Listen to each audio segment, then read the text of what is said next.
Hey everybody, this is Nick from the Arcade Hunters and the Little Shop of Games here on State Route 54 in Lutz, Florida. And we are checking out a game from 1999, one of the two Pinball 2000 games from Bally.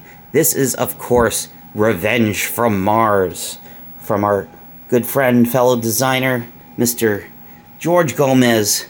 This was their idea to help revitalize pinball at the Bally Williams plant. Unfortunately, it was too little too late. They were already getting out of the pinball game at the time in '99. It was a good idea. What they wanted to do a modular system. So the idea was they were going to have it where you were going to have one, you would be able to have one pinball machine, and you would be able to put the playfield in and out and just update the software, and it would be a new game. But kind of like what they did with, if you ever see Star Wars Episode 1, which was the other game, Star Wars Episode 1 had a traditional plunger on here where that used a regular ball launcher.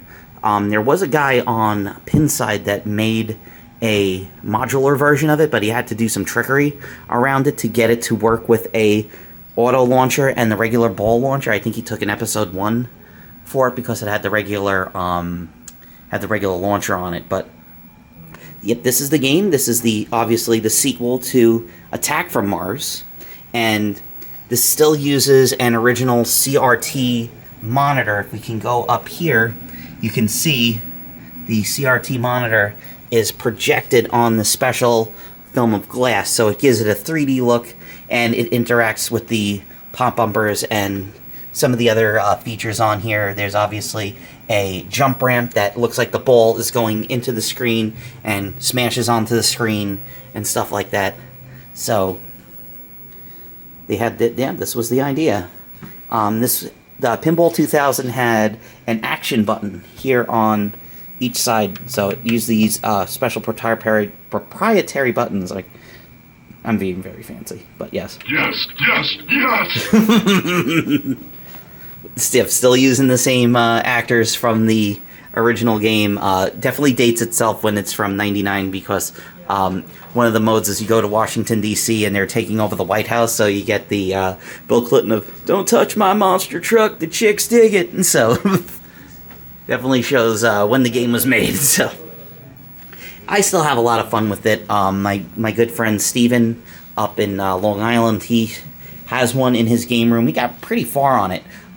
This is another one. Once again, it says Game Software Revision 1.5. When the game originally came out, it only had the 6 original modes. It was the Alien Abduction, Martian Happy Hour, Secret Weapon, Paris in Peril, Big O Beam, and Mars Needs Women, K-N-E-D, Needs Women, and the other ones like the Drive-In Demolition, the Tower Struggle, and then the Mystery mode that's like a mystery multi-ball. It didn't do the Mothership multi-ball, so you couldn't get like those extra things on there, and you can build up, you get different saucers and weapons and stuff like that, and then you finally go and you attack Mars, pretty much just like the original.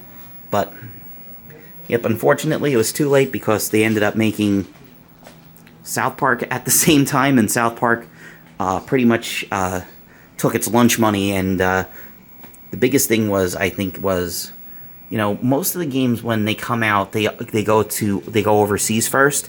When they were doing Pinball 2000, you know, they had the big get with getting Star Wars Episode 1, but they were not able to release Star Wars Episode 1 overseas because the movie didn't come out yet. So George Lucas was like, no, you're not selling the game overseas until the movie comes out. So they had to hold off, and they weren't able to sell those Episode 1 games.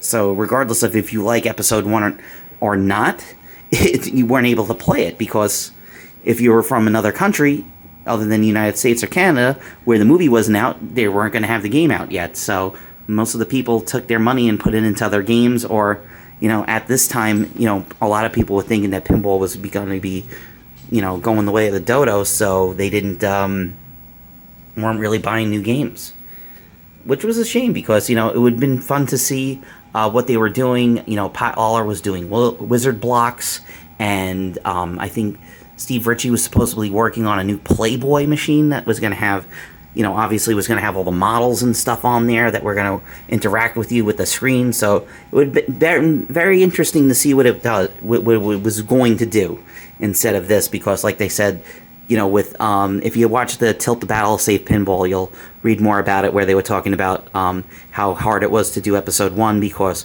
you know, the design team pretty much had to be locked away because, you know, everything was like top secret from working for all the stuff with George Lucas and Lucasfilm. They didn't want any of that leaking out to the public, so everything had to be hush hush. So we gotta set the tripod up. Hopefully we can get a good video. It's kind of hard to record any of the Pinball 2000s with the hologram, but once again, it looks a lot better in person. So if you're ever here in Luce, Florida, make sure you come in and check out the game and give it a try for yourself. So let's go and try a game of Revenge from Mars here at the Little Shop of Games. Alright, this is a pretty decent setup. Once again, it is very hard to record Pinball 2000 with or without the light on the top, so let's get a game. So one thing, you can use the action buttons, you can select the different things. I am going to go for the secret weapon. Once again, that is a robotic Abe Lincoln.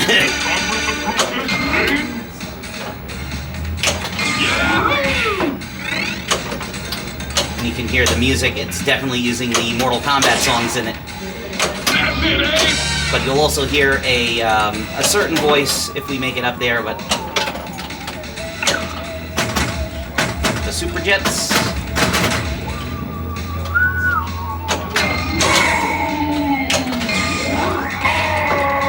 Some flip kicks. Got a stroke of luck. I got a million, not really anything. Nope, didn't make it around, so it's not going to give me a credit. Oh, yes. Yes. You can hear Steve Ritchie's in the game.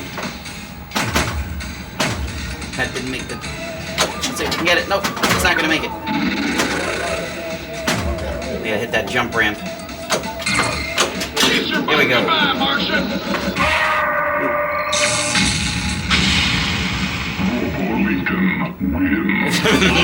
Good job! 16th birthday. We will take Okay, here we go. Remember I was saying with Bill Clinton? Here we go. Take that, you greedy Martian! See if we can hear some Big Bubba.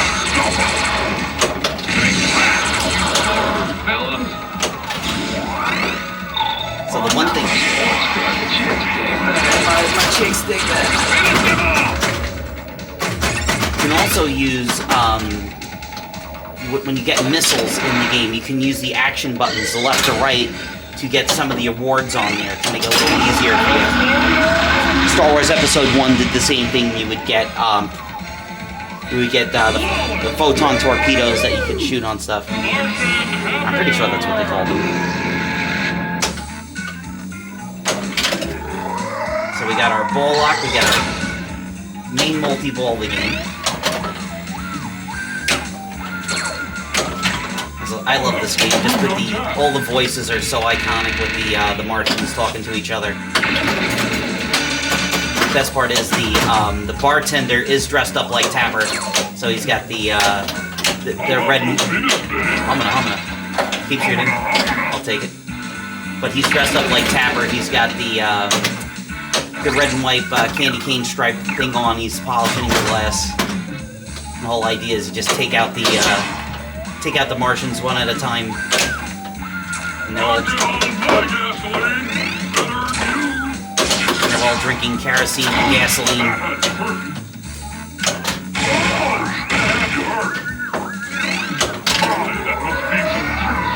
All right, here is the multi-ball.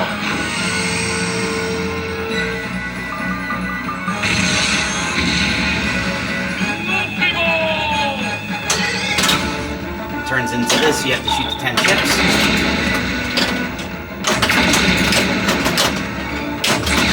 Oh! Rock and roll.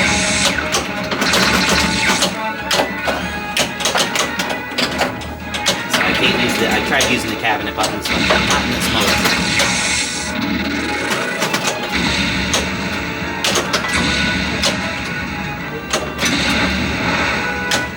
who are already on Martian Happy Hour will be able to get into another multi-ball mode. Now this is the second phase of it. This ship goes back and forth, and you have to shoot glitch shots in order to destroy that ship. We're not going to get that.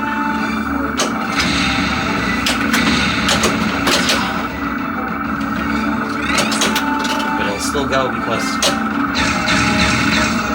5x bonus. Nope.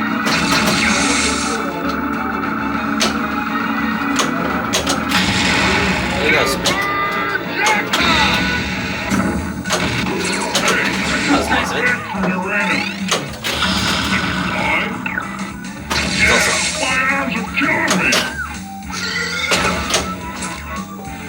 Once again, it was the 90s.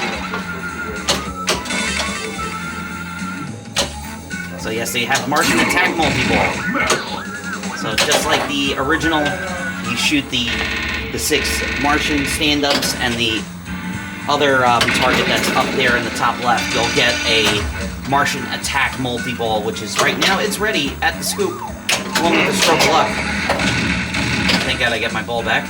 And it looks like the ramp is up, and we're ready to finish off this mode. It'll blow up the rest of the bar.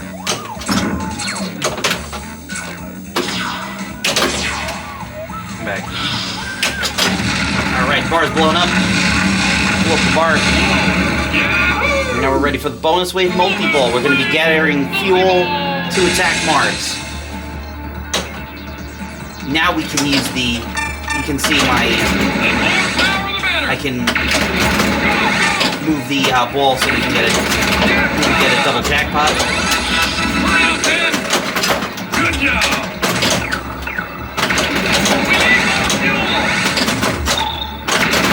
Oh, I can't get anything. I'm getting crap.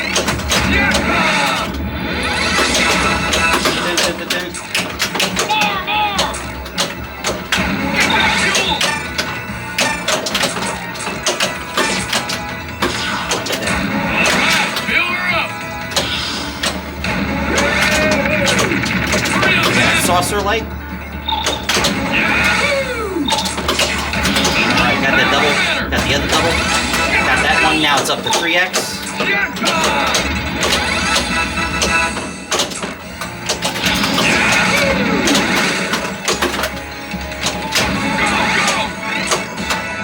Oh, come on. Alright, gave it to me. So we got the 42 million. How about this? Now we're going back to Italy. Now what the heck are you doing, you stupid mouse? What are you doing? Very apropos because Godfather's next to us. You are very slow, you stinky Martian. It's hard to see that there's other Martians helping helping those spaceships trying to knock down the tower of Pisa. Oh! One of the things they did on the version 1.5 software is actually has a health bar on it. Oh, that's cool. You can go up and down. Love that old school Bally and Williams sound.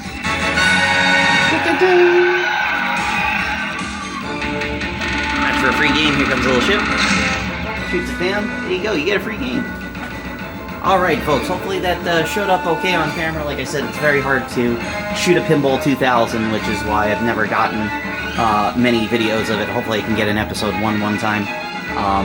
But yeah, that's a look at the Revenge from Mars that we have here on sale, $47.99. So if you are in the market to get a little piece of history, one of the last games that was out of the Bally Williams factory before they ended up closing, check it out over here at the Pinball place that we like to call the Little Shop of Games. I keep calling it the wrong goddamn name. But once again, I'm Nick from the Arcade Hunters and the Little Shop of Games. Sure, check us out here in Lutz, Florida, and have a good day. We'll talk to you guys all later. Take care.